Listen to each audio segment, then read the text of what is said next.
বাংলাদেশের রাজনীতির গুরুত্বপূর্ণ এক নাম তারেক রহমান। তিনি দীর্ঘদিন ধরেই দেশের বাইরে অবস্থান করছেন, আর এ কারণেই তার দেশে ফেরা নিয়ে নানা প্রশ্ন ওঠে।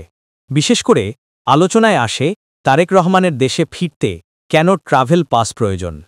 মূলত ট্রাভেল পাস একটি অস্থায়ী ভ্রমণ নথি। বিদেশে অবস্থানকারী কোনো ব্যক্তি যদি পাসপোর্ট নবায়ন করতে না পারেন, পাসপোর্ট বাতিল হয়ে যায় বা বৈধ ভ্রমণ নথি না থাকে, তাহলে বাংলাদেশে ফিরে আসার জন্য দূতাবাস থেকে এই ট্রাভেল পাস সংগ্রহ করতে হয়। এটি একমাত্র দেশের নাগরিকত্ব প্রমাণ করে যাতে তাকে ফিরিয়ে আনা যায়। তারেক রহমানের ক্ষেত্রে বলা হয়, বাংলাদেশ সরকার তার পাসপোর্ট নবায়ন করেনি, ফলে তিনি বর্তমানে বৈধ বাংলাদেশি পাসপোর্ট ব্যবহার করতে পারছেন না।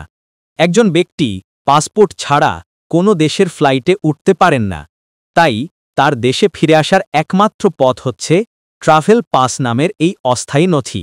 তবে এই প্রক্রিয়ায় রাজনৈতিক জটিলতা রয়েছে, কারণ ট্রাভেল পাসের জন্য আবেদন করতে হলে নিজেকে বাংলাদেশি নাগরিক হিসেবে স্বীকৃতি দিয়ে সরকারের কাছে আনুষ্ঠানিক আবেদন করতে হয়।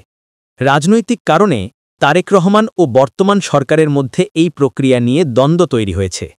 ফলে একদিকে আইনগত বাধ্যবাধকতা, পাসপোর্ট ছাড়া দেশে ফেরা সম্ভব নয়, অন্যদিকে রাজনৈতিক দ্বন্দ্ব, ট্রাভেল পাসের আবেদনও দীর্ঘদিন ধরে অনিশ্চিত। আর এই দ্বন্দ্বের মধ্যেই তার দেশে ফেরা নিয়ে চলছে আলোচনা, সমালোচনা এবং নানা বিশ্লেষণ।